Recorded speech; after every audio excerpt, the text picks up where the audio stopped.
आपका डिजी स्कूल में बहुत बहुत स्वागत है।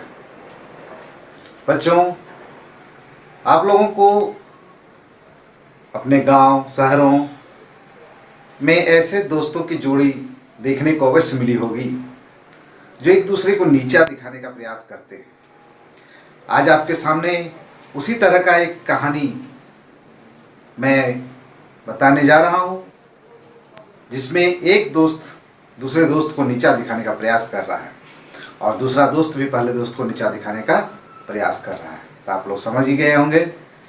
आपके क्लास तृतीय की हिंदी विषय में सारस और लोमड़ी की जो कहानी है उसे मैं आप लोगों के सामने बताने का प्रयास कर रहा हूँ। इसे आप लोग ध्यानपूर्वक सुने, समझें एवं लेसन के अंत में दिए गए प्रश्नों को भी अपने नोटबुक पर आप नोट कर लें, जिससे आपको भविष्य में प्रश्नोत्तर याद करने में कोई दिक्कत ना हो। तो चलें कहानी पर।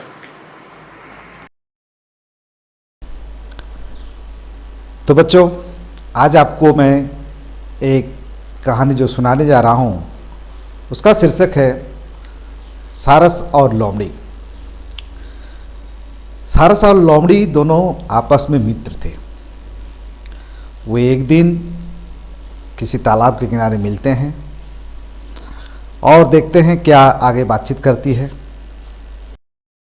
जैसे ही उन लोग की मुलाकात होती है तो लोमड़ी सारस से कहता है, अहो भाग्य मित्र, आज तुमसे भेंट हुई, तुम मेरे घर भोजन पर आमंत्रित हो।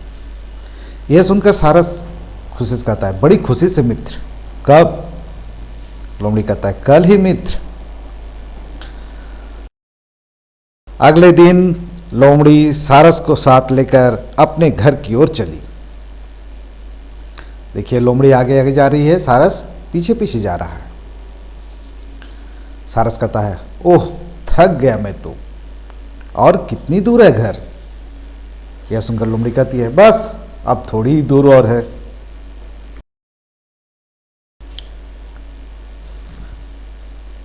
सारस लोमड़ी के घर में आके कहता है, आह क्या सुगंध है, क्या पक रही लोमड़ी बहन? लोमड़ी कहती है, खीर है मित्र, बस पकने ही वाली है।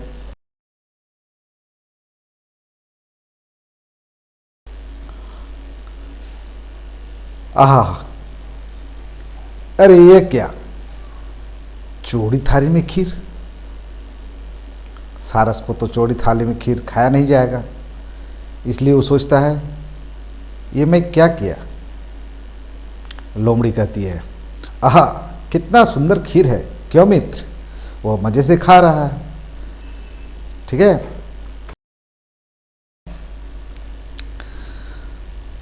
सारस मन ही मन सोचता है, मैं तो भूखा ही रह गया। फिर भी कहता है, बहुत बहुत धन्यवाद मित्र, बहुत स्वादिष्ट खीर थी, तुम भी मेरे घर दावत पर आओ। तब लोमड़ी कहता है, अवश्य मित्र, अवश्य। कुछ दिन बाद लोमड़ी सारस के घर पहुंची। जैसे ही लोमड़ी आया, सारस कहती है, आओ मित्र आओ, स्वागत है तुम्हारा, यहीं तालाब के पास मैं रहता हूँ। लोमड़ी मन ही मन सोचता है, आज तो सारस भाई के घर स्वादिष्ट भोजन मिलेगा। कुछ ही देर बाद लोमड़ी सारस के घर पहुंचती है। सारस भी खीर बना रही है। उसका खुशबू सुनकर लोमड़ी सोचता है, वाह क्या खुशबू आ रही है, बढ़िया पकवान होगा। अब सारस खीर पका चुकी है तो कहती है, आओ मित्र, बहुत भूख लगी होगी तुम्हें, आओ अब भोजन करें। लेकिन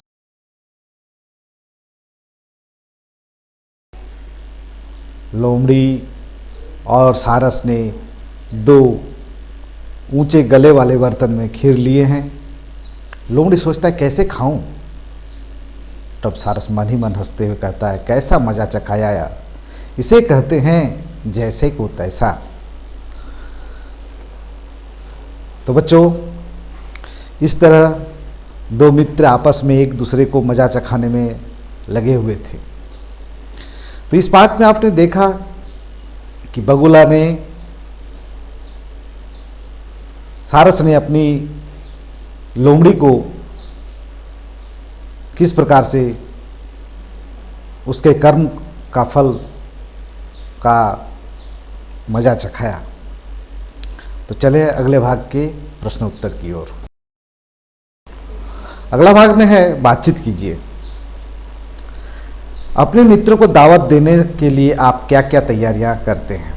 तो मित्र को दावत देने के लिए पहले हम लोग क्या करते हैं कि पहले तो घर में जो आवश्यक सामान है उसकी हम लोग एक लिस्ट तैयार करते हैं, मित्रों की सूची तैयार करते हैं, तब हम लोग मित्र को दावत देते हैं। ख नंबर है, सारस ने लोमड़ी को क्यों मजा चखाया। क्योंकि लोमड़ी उसे आमंत्रित कर चौड़ी थाली में खीर दे दिया था। जो सारस का चोंच था उसे वो खा नहीं पाया था, इसीलिए वह लोमड़ी को मजा चखाया। आप अपने घर आए मेहमान का स्वागत कैसे करते हैं। तो मेहमानों का स्वागत विभिन्न क्षेत्रों से विभिन्न प्रकार से किया जाता है।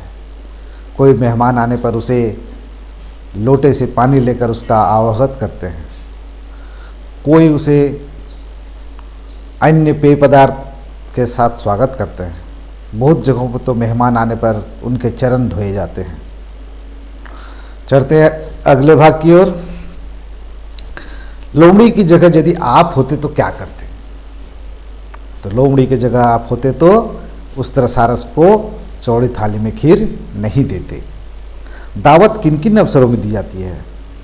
तो हम लोग के भारतवर्ष में दावत के विभिन्न अवसर हैं, चाहे किसी का जन्मदिन हो, चाहे किसी का विवाह हो, चाहे किसी का जिसको कहते हैं अन्नप्रसन्न हो। तो इस तरह विभिन्न अवसरों पर हम लोग दावत देने का व्यवस्था करते हैं। अगले भाग के किसी दावत में गए होंगे, वहाँ की कोई घटना लिखिए जिसमें अल्पविराम, पूर्णविराम, प्रश्नवाचक चिन्हों का प्रयोग हो। तो इन चिन्हों का प्रयोग के लिए कुछ वाक्य लिखें। एक बार मैं किसी मित्र के घर गया, तो इसमें पूर्णविराम का प्रयोग किया गया है। अगला वाक्य है, वहाँ मैंने पूड़ी सब्जी पनीर खाई। तो पूड़ी के बाद अल्पविराम, सब्जी के बाद अल्पविराम का प्रयोग किया गया है। अगला वाक्य है, मेरे मित्र ने पूछा और क्या दें। ये आपका प्रश्नवाचक वाक्य है। तो इस प्रकार हम लोग अल्पविराम, पूर्णविराम और प्रश्नवाचक चिन्ह का प्रयोग किए हैं। बढ़ते हैं अगले भाग। दावत में क्या क्या होता है, क्रम में लिखिए। देखिए इसमें कुछ वाक्य दिए गए हैं जो उसके क्रमागत रूप में नहीं है। तो क्रमागत में आप कैसे बैठाएंगे। तो सबसे पहले होगा, मेहमानों को बुलाया जाता है। दूसरा वाक्य होगा, तंबू एवं कनात लगाए जाते हैं। तीसरा वाक्य होगा, पकवान बनाने के लिए हलवाई को बुलाया जाता है। और चौथा वाक्य होगा, तरह तरह के पकवान बनाए जाते हैं और लोग खुशी से नाचते गाते हैं। बढ़ते हैं अगले भाग की ओर। ये बातें किसी के सवाल के जवाब में कही गई है। आप बता सकते हैं इनका सवाल क्या रहा होगा। पहला उदाहरण है, जब बहुत स्वादिष्ट खीर थी। उसका सवाल बना है, खीर कैसी थी। मैं घर जा रही हूँ। तो इसका सवाल होगा, मैं कहाँ जा रही हूँ। आज मंगलवार है। तो इसका सवाल होगा, आज कौन सा वार है। यह थाली ननकू की है। यह थाली किसकी है। मेरे पिताजी शिक्षक हैं। इसका सवाल होगा, मेरे पिताजी क्या हैं। अंतिम प्रश्न है, मेरा घर गांव में है। तो उसका सवाल होगा, मेरा घर कहाँ है। रिक्त स्थानों को उचित शब्दों से भरिए। पहला प्रश्न है, लोमड़ी एक डैश जानवर है, चतुर या मूर्ख? तो लोमड़ी क्या है? एक चतुर जानवर है। शेर डैश जानवर है, शाकाहारी या मांसाहारी? तो मांसाहारी। शेर कौन सा जानवर है? मांसाहारी। हिरन एक डैश दौड़ने वाला जानवर है, धीमा या तेज? तो तेज। हिरन एक तेज दौड़ने वाला जानवर है। गाय डैश जानवर है, पालतू या जंगली? पालतू। अगला प्रश्न है, हाथी एक जानवर है, बड़ा या छोटा? तो क्या होगा? बड़ा। तो इस प्रकार हम लोग ये खाली जगह को भर चुके हैं।